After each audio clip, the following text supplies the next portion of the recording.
sporting the holly jolly Yuletide theme to start Christmas 2023 off on a very festive note. It is RID01 Punai Nennena, with the kit of Flash, Hypercrept, Punishment, Multi-Legs, and the leg ability of Snow type, which grants S rank on snow terrain in addition to the leg standard matches. Now, as the first holiday-themed model introduced on Winter 2023, it is certainly starting us off on a very festive note with a very Yuletide and seasonal design with the reindeer motif, also sporting a lot of Christmas-based themes as well. The holiday bell, Rudolph the Red-Nosed Reindeer hoodie that she's wearing, the red and white with the Santa sack, and most certainly, it is also not the only model to sport the holiday theme. There was also the original Great Father back in the days of Meteorot 4, who was also the original reindeer type that transformed into a Santa Claus. But Punainen and Nena in this case kind of steps away from the original theme and kind of stands as her own personal thing to kind of take on the snow terrain and anyone that does stand in her way.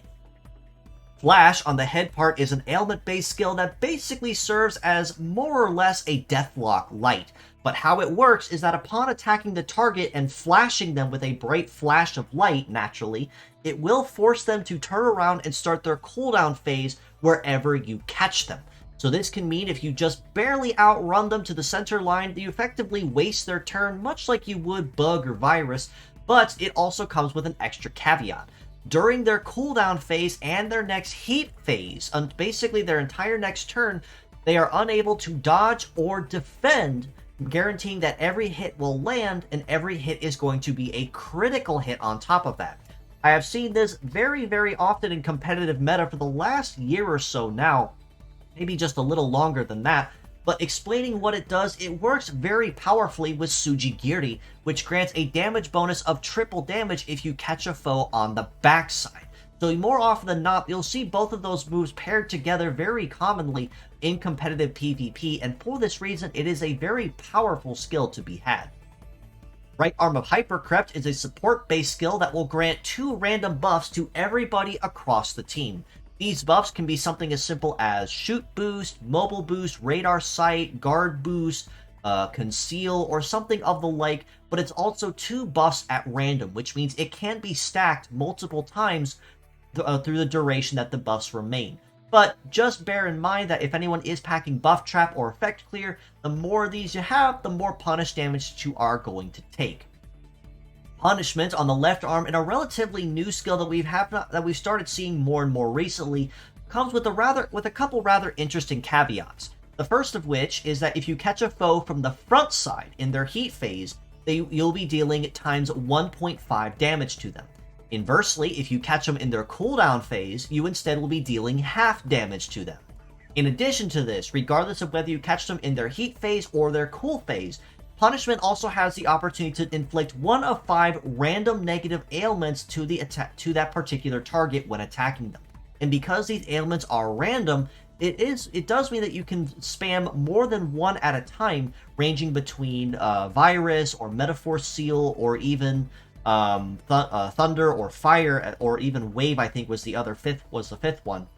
or Hold. It can be spammed multiple times whether you catch a foe from the front or the back, making it a very powerful skill to be had, especially if you want to keep ailment fighting in your game to kind of keep that edge in your favor. But of course, if the enemy is packing Stat Cleanse on the opposing side, that does mean that the ailment side of Punishment will be rendered null and void unless it's removed, but you still get to reap the benefits of the damage bonus, or damage detriment, depending on your timing, whenever you do choose to use Punishment.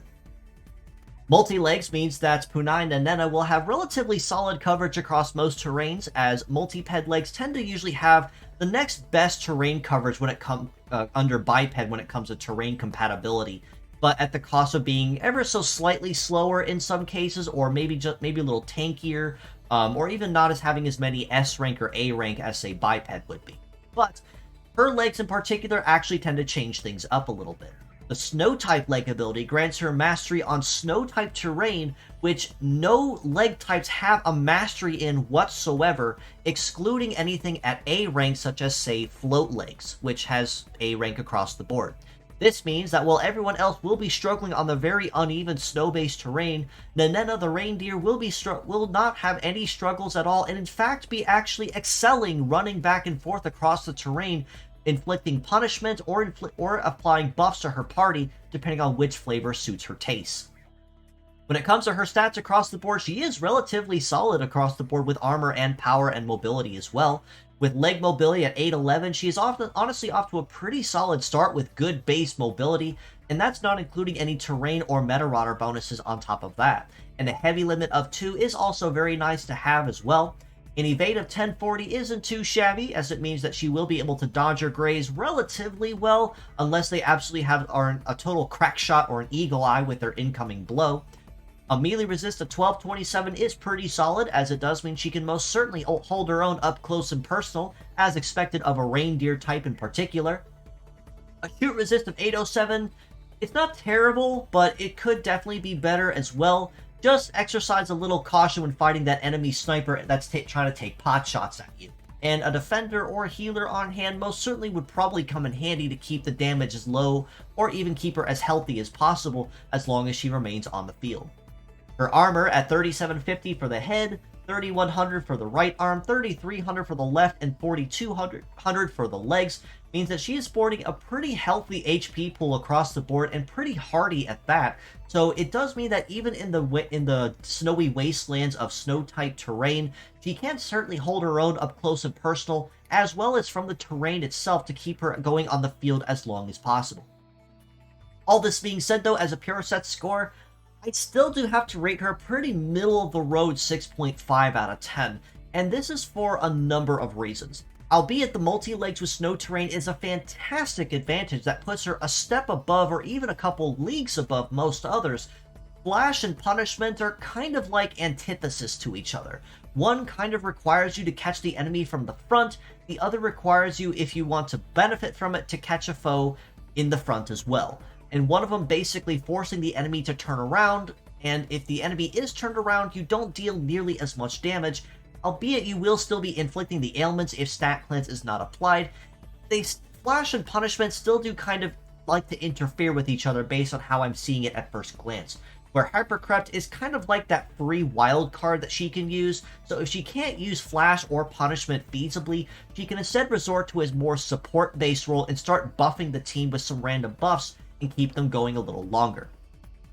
As mixed parts though, I do have to rate her notably higher at a 7.5 out of 10. Given that again, Punishment and Flash may interfere with each other, it does not mean that you can't use them separately. Flash, as mentioned, is a very highly competitive and meta-based part right now, so even if it is a heavy part, it is actually notably faster than Aim Flash, which is one of the fastest Flash parts in the game currently, which alone puts her at an advantage even if it is heavy. And Punishment as well, if you want to make use of that. If you have a Blade Liger from the recent Zoids collab, or even someone similar like Uriel, you already know how dangerous this part can be right from the top and right from the get-go. And multi-legs with snow-type terrain, again, I can't emphasize enough, that's probably going to be one of the best parts on her. It is also worth noting that all the parts that Punainen and Nena brings to the table are all parts that are now officially available on female models that were not there originally or were only there on a collab-based model. So this will provide a lot more flexibility when making mono-female teams, or in the case where female is a requirement and you need to be able to keep your team at a competitive edge.